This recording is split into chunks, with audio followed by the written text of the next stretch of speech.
लोकसभा सार्वत्रिक निवडणूक 2024च्या अनुषंगाने स्थापित करण्यात आलेल्या जिल्हास्तरीय माध्यम प्रमाणीकरण व संनियंत्रण समिती अंतर्गत काम करणाऱ्या सर्व अधिकारी कर्मचाऱ्यांनी राजकीय जाहिरातीचे पूर्वप्रमाणीकरण व संशयित पेड न्यूजबाबत अत्यंत काटेकोरपणे काम करावे असे आवाहन जिल्हाधिकारी तथा जिल्हा निवडणूक अधिकारी कुमार आशीर्वाद यांनी केले। मध्यवर्ती प्रशासकीय इमारतीमध्ये जिल्हा माहिती कार्यालयात लोकसभा निवडणूक 2024च्या अनुषंगाने माध्यम कक्ष व जिल्हास्तरीय माध्यम प्रमाणीकरण व संनियंत्रण समितीचे कार्यालय स्थापन करण्यात आले।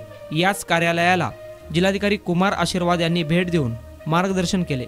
यावेळी माध्यम कक्ष नोडल अधिकारी सदस्य सचिव सुनील सोनटक्के, क्षेत्रीय प्रचार अधिकारी तथा समिती सदस्य अंकुश चव्हाण, प्रचार सहाय्यक अंबादास यादव, जिल्हा माध्यम विस्तार अधिकारी रफिक शेख, समाज माध्यम तज्ञ तथा समिती सदस्य श्रीराम राऊत, आप्पा सरवळे, धुळप्पा जोकर, सचिन सोनवणे, कासिम जमादार, सुभाष भोपळे, आरबी तारवले, मिलिंद भिंगारे, दिलीप कोकाटे, शरद नलावडे यांच्यासह सर्व अधिकारी उपस्थित होते।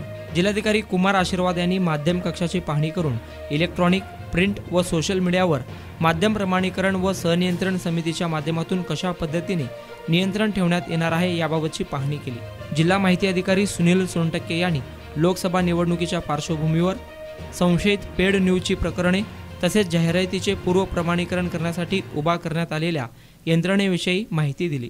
तसेच नियोजन भवन येथे देखील महत्त्वाची मीटिंग संपन्न झाली।